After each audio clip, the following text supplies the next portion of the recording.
I'm a lucky guy. I got to work for the world's most creative company for 30 years. Finished as head of innovation and creativity at Pixar, Lucasfilms, and Marvel. It didn't start that way. I started as the coffee boy in the London office. I used to go and get my boss 6 cappuccinos a day. And 3 weeks into the role, I was told I would be the character coordinator at the royal premiere of Who Framed Roger Rabbit in the presence of the Princess of Wales, Diana. I was like, what do? They said, well, you just stand at the bottom of the stairs. The princess will come in along the receiving line. Roger Rabbit will come in down the stairs. Just make sure nothing untoward happens. Well, that's the day when I found out what a contingency plan was, because I didn't have one.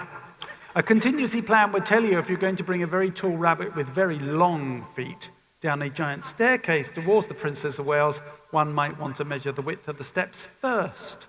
Before the rabbit trips on the first step, it is now hurtling like a bullet, head over feet at torpedo speed, at head height directly towards Diana's head. Whereupon, he was taken out by 2 Royal Protection officers who just flattened him. There's a very famous picture of Reuters of Roger going back like this, 2 Secret Service heavies diving towards him, and a 21-year-old PR guy from Disney in the back going, oh, I'm fired.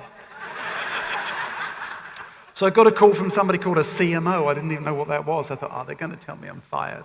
And all I heard was, that was great publicity. It's like, who knew I could make a career out of this?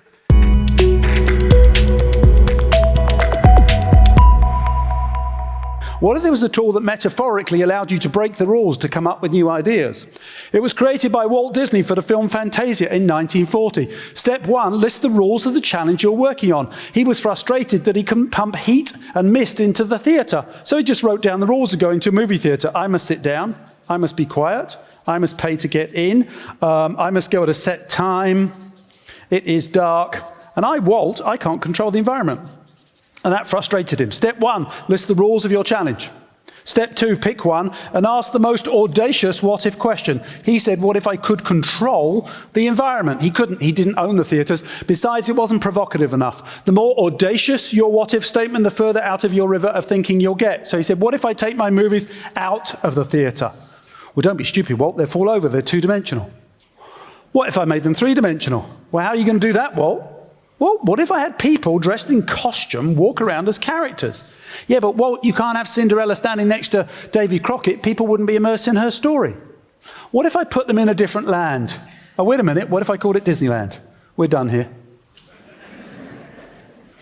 Now, you're looking at Disney saying you can't afford to do that. I'm saying you can.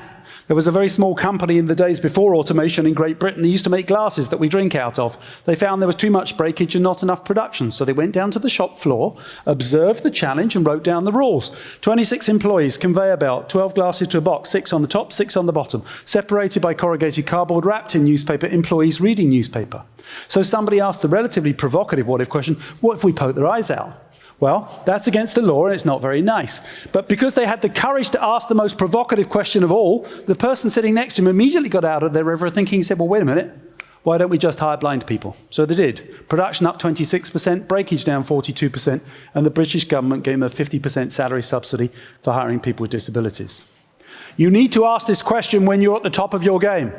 In 2016, the world had seen Ebola, bird flu, and H1N1. SARS and COVID were yet to come. 6 of us sat in a room and said, what if this goes global and we have to close our theme parks and our movie theatres around the world for 12 to 24 months? Had we not have asked that question, we wouldn't have said, what if we went to the consumer? Now, hands up here, you lovely people who have Disney Plus at home. Come on, I know you're out there. Look at that. 40% of this room. Multiply that by planet Earth. That's a fair good chunk of revenue. List the rules of the challenge you're working on. Pick one and ask the most audacious what-if question.